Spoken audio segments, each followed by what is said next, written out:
Quijote de la Mancha de Miguel de Cervantes Saavedra. Entrega 13ª.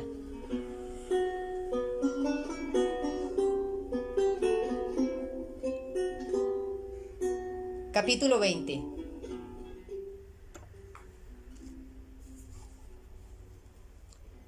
De la jamás vista ni oída aventura, que con más poco peligro fue acabada de famoso caballero en el mundo, como la que acabó el valeroso Don Quijote de la Mancha. No es posible, señor mío, sino que estas hierbas dan testimonio de que por aquí cerca debe de estar alguna fuente o arroyo que estas hierbas humedece, y así será bien que vamos un poco más adelante, que ya toparemos donde podamos mitigar esta terrible sed que nos fatiga, que sin duda causa mayor pena que el hambre.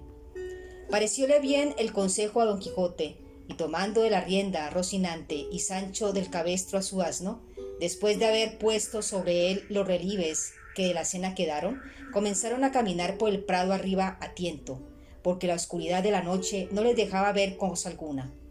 Mas no habiendo andado 200 pasos, cuando llegó a sus oídos un grande ruido de agua, como de algunos grandes y levantados riscos se despeña.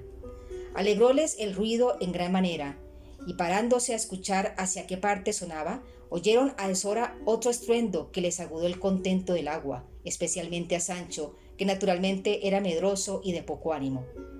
Digo que oyeron que daban unos golpes a compás, con un cierto crujir de hierros y cadenas, que, acompañados del furioso estruendo del agua, que pusieran pavor a cualquier otro corazón que no fuera el de Don Quijote. Era la noche, como se ha dicho, oscura, y ellos acertaron a entrar entre unos árboles altos, cuyas hojas, movidas del blanco viento, hacían un temeroso y manso ruido. De manera que la soledad, el sitio, la oscuridad, el ruido del agua con el susurro de las hojas, todo causaba horror y espanto, y más cuando vieron que ni los golpes cesaban, ni el viento dormía, ni la mañana llegaba, añadiéndose a todo esto el ignorar el lugar donde se hallaban. Pero Don Quijote, acompañado de su intrépido corazón, saltó sobre Rocinante y, embrazando su rodela, torció su lanzón y dijo: Sancho amigo, has de saber que yo nací, por querer del cielo, en esta nuestra edad de hierro, para resucitar en ella la de oro, o la dorada, como suele llamarse. Yo soy aquel para quien están guardados los peligros, las grandezas hazañas, los valerosos hechos. Yo soy, digo otra vez, quien ha de resucitar los de la tabla redonda, los 12 de Francia, los 9 de la fama, y el que ha de poner en olvido los platires, los tablantes, olivantes y tirantes, los febos y belieneses, con toda la caterva de los famosos caballeros andantes del pasado tiempo, haciendo en este en que me hallo tales grandezas, extrañezas y fechos de armas, que oscurezcan las más claras que ellos hicieron. Bien notas, escudero fiel y legal, las tinieblas de esta noche, su extraño silencio, el sordo y confuso estruendo de estos árboles, el temeroso ruido de aquella agua en cuya busca vinimos, que parece que se despeña y derrumba desde los altos montes de la luna, y aquel incesable galopar que nos hiere y lastima los oídos, las cuales cosas, todas juntas y cada una por sí, son bastantes a infundir miedo, temor y espanto en el pecho del mismo Marte, cuanto más en aquel que no está acostumbrado a semejantes acontecimientos y aventuras. Pues todo esto que yo te pinto son incentivos y despertadores de mi ánimo, que ya hace que el corazón me reviente en el pecho, con el deseo que tiene de cometer esta aventura, por más dificultosa que se muestre. Así que aprieta un poco las cinchas a Rocinante y quédate a Dios, y espérame aquí hasta 3 días no más, en los cuales, si no volviere, puedes tú volverte a nuestra aldea, y desde allí, por hacerme merced y buena obra, irás al Toboso, donde dirás a la incomparable señora mía Dulcinea que su cautivo caballero murió por acometer cosas que le hiciesen digno de poder llamarse suyo. Cuando Sancho oyó las palabras de su amo, comenzó a llorar con la mayor ternura del mundo y a decirle: Señor, yo no sé por qué quiere vuestra merced acometer esta tan temerosa aventura. Ahora es de noche, aquí no nos ve nadie, bien podemos torcer el camino y desviarnos del peligro, aunque no bebamos en 3 días, y puesto que no hay quien aquí nos vea, menos habrá quien nos note de cobardes. cuanto más que yo he ido predicar al cura de nuestro lugar, que vuestra merced bien conoce, que quien busca el peligro perece en él. Así que no es bien tentar a Dios acometiendo tan desaforado hecho, donde no se puede escapar sino por milagro, y basta los que he hecho el cielo con vuestra merced en librarle de ser manteado, como yo lo fui, y en sacarle vencedor, libre y salvo de entre tantos enemigos como acompañaban al difunto. Y cuando todo esto no mueve ni ablande ese duro corazón, muévale el pensar y creer que apenas se habrá vuestra merced apartado de aquí, cuando yo, de miedo, de mi ánima a quien quisiera llevarla. Yo salí de mi tierra y dejé hijos, mujer, por venir a servir a vuestra merced, creyendo valer más y no menos, pero, como la codicia rompe el saco, a mí me ha rasgado mis esperanzas, pues cuando más vivas las tenía de alcanzar aquella negra y malhalada ínsula que tantas veces vuestra merced me ha prometido, veo que, en pago y trueco de ella, me quiere ahora dejar en un lugar tan apartado del trato humano. Por un solo Dios, señor mío, que no se me faga del desligado, y ya que del todo no quiere vuestra merced desistir de acometer este fecho, dilátelo, a lo menos hasta la mañana, que a lo que a mí me muestra la ciencia que aprendí cuando era pastor, no debe de haber desde aquí al alba 3 horas, porque la boca de la bocina está encima de la cabeza, y hace la medianoche en la línea del brazo izquierdo. ¿Cómo puedes tú, Sancho, dijo don Quijote, ver dónde hace esa línea, ni dónde está esa boca o ese colodrillo? ¿Qué dices, si hace la noche tan oscura que no parece en todo el cielo estrella alguna? Así es, dijo Sancho, pero tienen miedo muchos ojos y ve las cosas debajo de tierra, cuanto más encima en el cielo, puesto que, por buen discurso, bien se puede entender que hay poco de aquí al día. Falte lo que faltare, respondió don Quijote, que no se ha de decir por mí, ahora ni en ningún tiempo, que lágrimas y ruegos me apartaron de hacer lo que debía a estilo de caballero. Y así te ruego, Sancho, que calles, que Dios, que me ha puesto en corazón de acometer ahora esta tan no vista y tan temerosa aventura, tendrá cuidado de mirar por mi salud y de consolar tu tristeza. Lo que has de hacer es apretar bien las cinchas de Rocinante y quedarte aquí, que yo daré la vuelta presto, o vivo o muerto. Viendo pues Sancho la última resolución de su amo y cuán poco valían con él sus lágrimas, consejos y ruegos, determinó de aprovecharse de su industria y hacerle esperar hasta el día, si pudiese. Y así, cuando apretaba las cinchas del caballo, bonitamente y sin ser sentido, ató con el cabestro de su asno ambos pies a Rocinante, de manera que cuando don Quijote se quiso partir, no pudo, porque el caballo no se podía mover sino a saltos. Viendo Sancho Panza el bueno suceso de su embuste, dijo: Ea, señor, que el cielo, conmovido de mis lágrimas y plegarias, ha ordenado que no se pueda mover Rocinante. Y si vos queréis porfiar y espoliar y darle, será enojar a la fortuna y dar coces, como dicen, contra el aguijón. Desesperábase con esto don Quijote, y por más que ponía las piernas al caballo, menos le podía mover.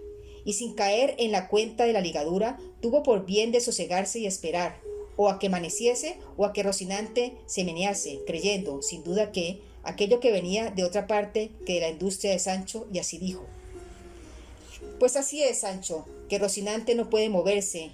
Yo soy contento de esperar a que ría el alba, aunque yo llore lo que ella tardará en venir.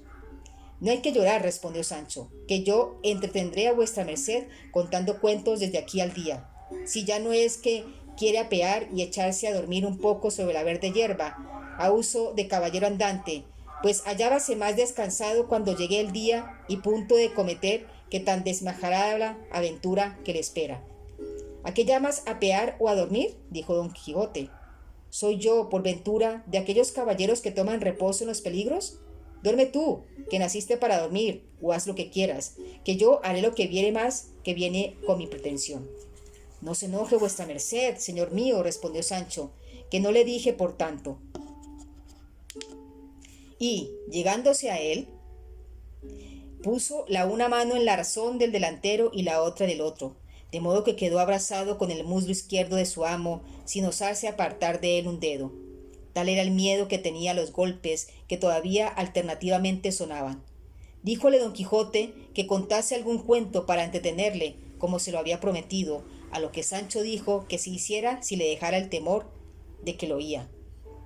Pero con todo eso, yo me esforzaré a decir una historia que, si la acierto a contar y no me va mal en la mano, es la mejor de las historias, y estéme vuestra merced atento, que ya comienzo. Érase que se era, el bien que viniese para todos sea, y el mal para quien lo fuere a buscar. Y advierta vuestra merced, señor mío, que el principio que los antiguos dieron a sus consejas no fue así como quiera, que fue una sentencia de Cantón Sonsorino, romano, que dice, y el mal para quien le fuere a buscar, que viene aquí como anillo al dedo, para que vuestra merced se esté quedo y no vaya a buscar el mal a ninguna parte, sino que nos volvamos por otro camino, pues nadie nos fuerza a que sigamos este, donde tantos miedos nos sobresaltan. Sigue tu cuento, Sancho, dijo don Quijote, y del camino que hemos de seguir, déjame a mí el cuidado. Digo pues, prosiguió Sancho, que en un lugar de Extremadura había un pastor cabrerizo, quiero decir que guardaba cabras, el cual pastor o cabrerizo, como digo, de mi cuento, se llama Lope Ruiz, y este Lope Ruiz andaba enamorado de una pastora que se llamaba Torralba, la cual pastora llamada Torralba era hija de un ganadero rico, y este ganadero rico... Si de esa manera cuentas tu cuento, Sancho, dijo don Quijote, repitiendo 2 veces lo que vas diciendo, no acabarás en 2 días. Dilo seguidamente y cuéntalo como hombre de entretenimiento, y si no, no digas nada. De la misma manera que yo lo cuento, respondió Sancho, se cuenta en mi tierra todas las consejas, y yo no sé contarlo de otra, ni es bien que vuestra merced me pida que haga usos nuevos. Di como quieras, respondió don Quijote, que pues la suerte quiere que no pueda dejar de escucharte. Prosigue. Así que, señor mío, de mi ánima, prosiguió Sancho, que, como ya tengo dicho, este pastor andaba enamorado de Torralba, la pastora, que era una moza rolliza, sahareña, y tiraba algo de hombruna, porque tenía unos pocos de bigotes que parece que ahora la veo.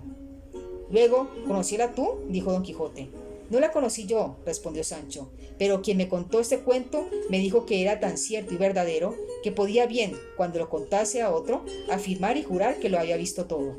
Así que, yendo días y viniendo días al diablo, que no duerme y que todo lo añasca, hizo de manera que el amor que el pastor tenía a la pastora se volviese en homecillo y mala voluntad.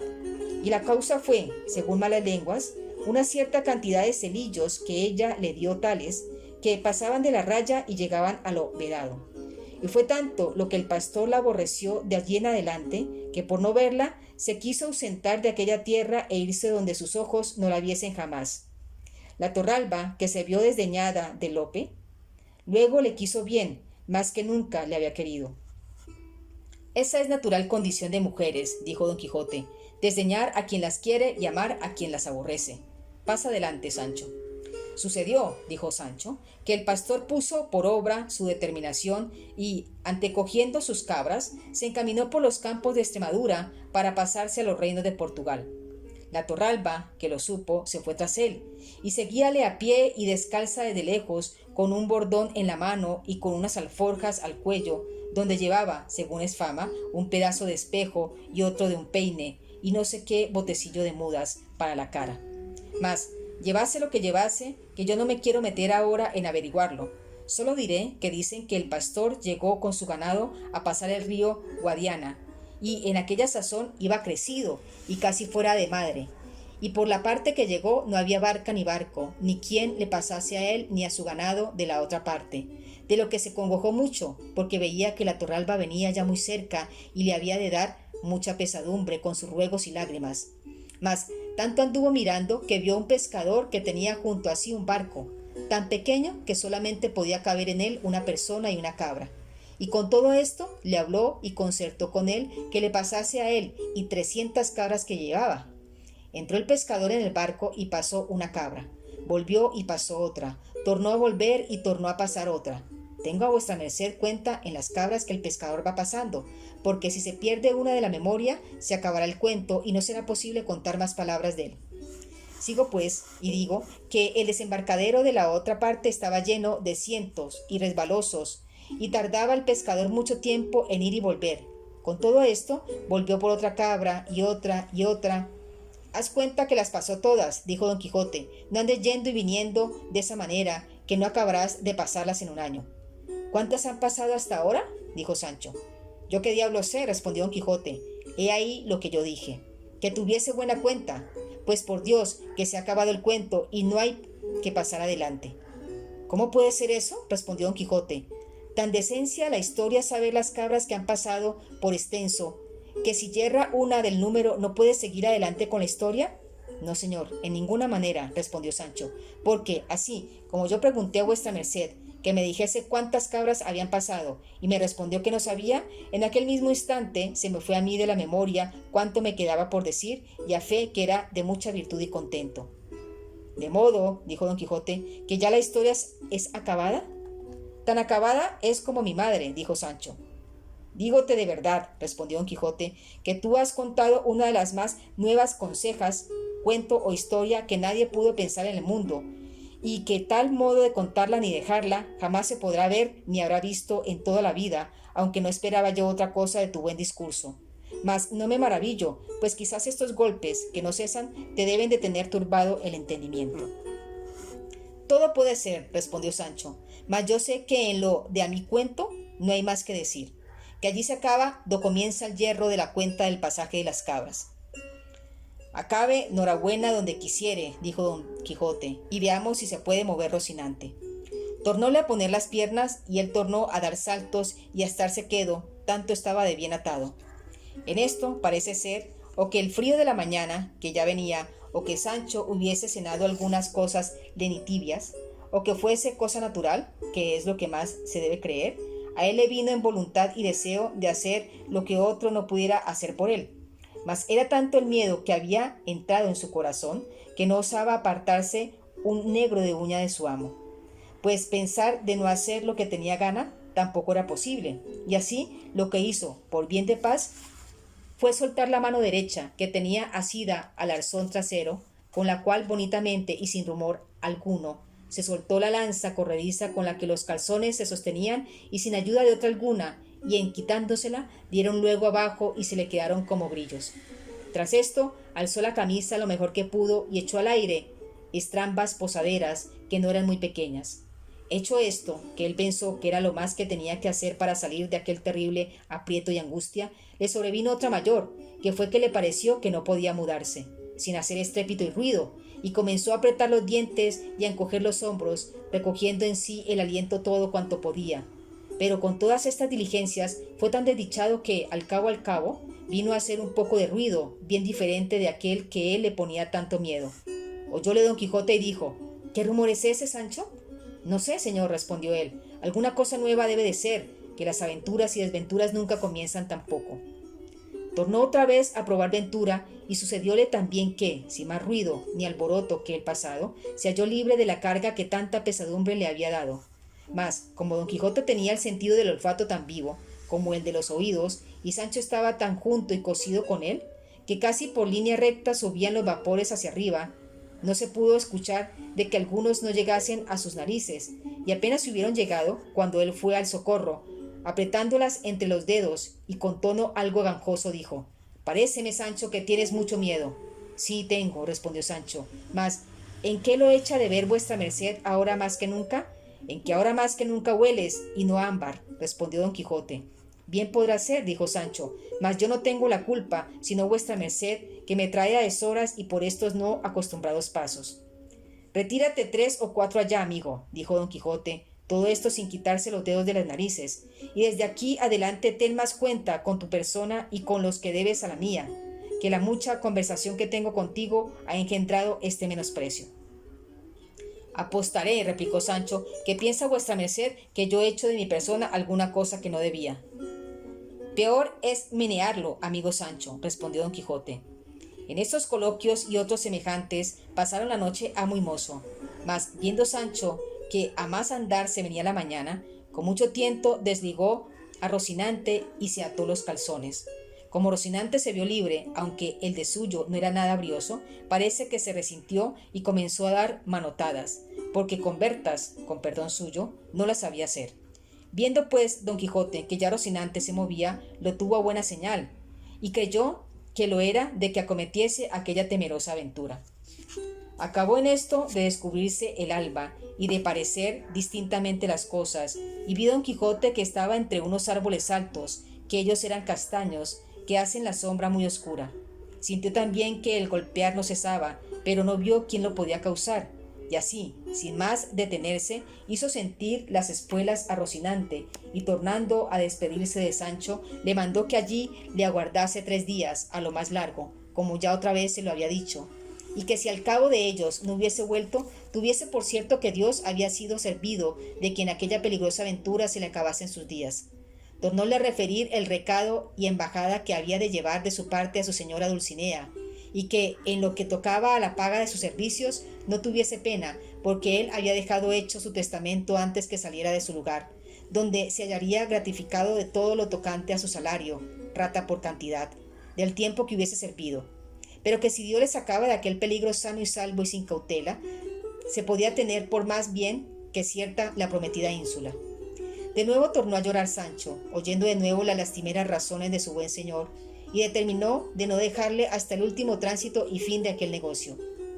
De estas lágrimas y determinación tan honrada de Sancho Panza, saca el autor de esta historia que debía de ser bien nacido, y por lo menos cristiano viejo, cuyo sentimiento enterneció algo a su amo, pero no tanto que mostrase flaqueza alguna.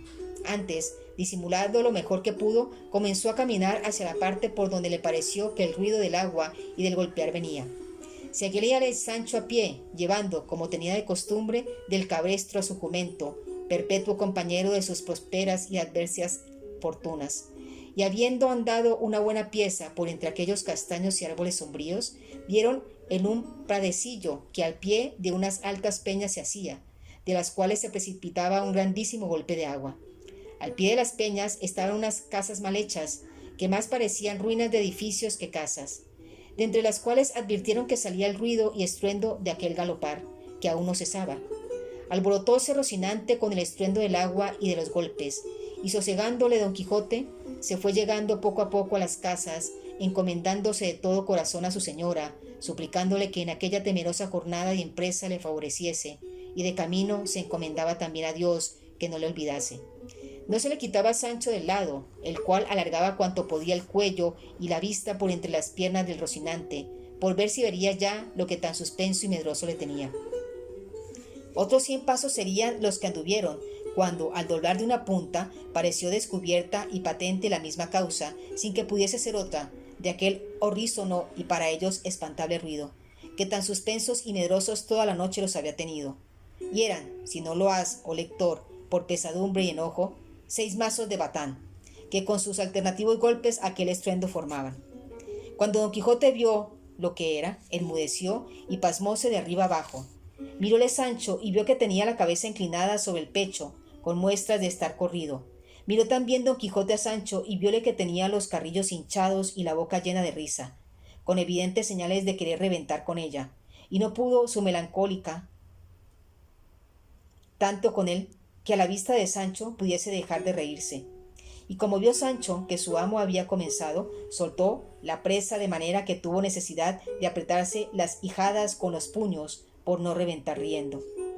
4 voces sosegó y otras tantas volvió a su risa, con el mismo ímpetu que primero, de lo cual ya se daba al diablo Don Quijote, y más cuando le oyó decir, como por modo de fisga: «Has de saber, oh Sancho amigo, que yo nací, por querer del cielo, en esta nuestra edad de hierro, para resucitar en ella la dorada o de oro. Yo soy aquel para quien estás guardados los peligros, las hazañas grandes, los valerosos fechos». Y por aquí fue repitiendo todas o las más razones que Don Quijote dijo la primera vez que oyeron los temerosos golpes. Viendo pues Don Quijote que Sancho hacía burla de él, se corrió y enojó en tanta manera que alzó el lanzón y le asentó 2 palos, tales que, si, como lo recibió en las espaldas, lo recibiera en la cabeza, quedará libre de pegarle el salario, si no fuera a sus herederos. Viendo Sancho que sacaba tan malas veras de sus burlas, con temor de que su amo no pasase adelante en ellas, con mucha humildad le dijo: «Sosiéguese vuestra merced, que Dios, por Dios, que me burlo». «Pues, porque os burláis, no me burlo yo», respondió Don Quijote. «Venid acá, señor alegre. Pareceos a vos que, si con estos fueron mazos de batán, fueran otras peligrosas aventuras, ¿no habría yo mostrado el ánimo que convenía para emprenderla y acallarla? Estoy yo obligado, a dicha, siendo como soy, caballero, a conocer y distinguir los sones y saber cuáles son de batán o no. Y más, que podría ser, como es verdad, que no los he visto en mi vida, como vos los habéis visto, como villano ruin que sois, criado y nacido entre ellos. Si no haced vos que estos 6 mazos se vuelvan en 6 jayenes, y echármelos a las barbas uno a uno o todos juntos, y cuando yo no diere con todos patas arriba, haced de mí la burla que quisierais. No haya más, señor mío, replicó Sancho, que yo confieso que he andado algo risueño en demasía. Pero dígame vuestra merced, ahora que estamos en paz, así Dios le saque de todas las aventuras que le sucediesen tan sano y salvo como le ha sacado de esta. ¿No ha sido cosa de reír, lo es de contar el gran miedo que hemos tenido? A lo menos el que yo tuve, que de vuestra merced ya yo sé que no le conoce, ni sabe qué es temor ni espanto. No niego yo, respondió don Quijote, que lo que nos ha sucedido no sea cosa digna de risa, pero es digna de costarse, que no son todas las personas tan discretas que sepan poner en su punto las cosas. A lo menos, respondió Sancho, supo vuestra merced poner en su punto el lanzón, apuntándome a la cabeza y dándome en las espaldas, gracias a Dios y a la diligencia que puse en ladearme. Pero vaya, que todo saldrá en la colada, que yo he oído decir, este te quiere bien, que te hace llorar. Y más, que suelen los principales señores, tras una mala palabra que dicen a un criado, darle luego unas calzas, aunque no sé lo que le suelen dar tras haberle dado de palos, si ya no es que los caballeros andantes dan tantos palos a ínsulas o reinos en tierra firme. Te podría correr el dado, dijo don Quijote, que todo lo que dices viniese a ser verdad, y perdona lo pasado, que eres discreto y sabes que los primeros movimientos no son en mano del hombre, y está advertido de aquí en adelante una cosa, para que te abstengas y reportes en el hablar demasiado conmigo, que en cuantos libros de caballería he leído, que son infinitos, jamás he hallado que ningún escudero hablase tanto con su señor como tú con el tuyo. Y en verdad que le tengo a gran falta, tuya y mía, tuya en que me estimas en poco, mía en que no me dejo estimar en mías. Sí, que Gandalín, escudero de Amadís de Gaula, conde fue de la ínsula Firme, y se lee de él que siempre hablaba a su señor con la gorra en la mano, inclinada la cabeza y doblado el cuerpo, more turqueso. Pues, ¿qué diremos de Gazabal, escudero de don Galaor, que fue tan callado que, para declararnos la excelencia de su maravilloso silencio, solo una vez se nombra su nombre en toda aquella tan grande como verdadera historia? De todo lo que he dicho has de inferir, Sancho, que es menester hacer diferencia de amo a mozo, de señor a criado y de caballero a escudero. Así que, desde hoy en adelante, nos hemos de tratar con más respeto, sin darnos cordalejo, porque de cualquier manera que yo me enoje con vos, ha de ser mal para el cántaro. Las mercedes y beneficios que yo os he prometido llegarán a su tiempo, y si no llegaren, el salario, a lo menos, no se ha de perder, como yo os he dicho. Está bien cuanto vuestra merced dice, dijo Sancho, pero querría yo saber, por si acaso no llegase el tiempo de las mercedes, y fuese necesario acudir al de los salarios, cuánto ganaba un escudero de un caballero andante en aquellos tiempos, y si se concertaban por meses o por días, como peones del albañil. No creo yo, respondió don Quijote, que jamás los tales escuderos estuvieron a salario, sino a merced. Y si yo ahora te lo he señalado a ti en el testamento cerrado que dejé en mi casa, fue por lo que podía suceder, que aún no sé cómo prueba en estos tan calamitosos tiempos nuestros la caballería. Y no querría que por pocas cosas penase mi ánima en el otro mundo, porque quiero que sepas, Sancho, que en él no hay estado más peligroso que el de los aventureros. Así es verdad, dijo Sancho, pues solo el ruido de los mazos de un batán pudo alborotar y desasogar el corazón de un tan valeroso andante aventurero como es vuestra merced. Mas bien puede estar seguro que de aquí en adelante no despliegue mis labios para hacer donaire de las cosas de vuestra merced, si no fuere para honrarle, como a mi amo y señor natural. De esa manera, replicó don Quijote, vivirás sobre el haz de la tierra, porque después de a los padres, a los amos, se ha de respetar como si lo fuesen.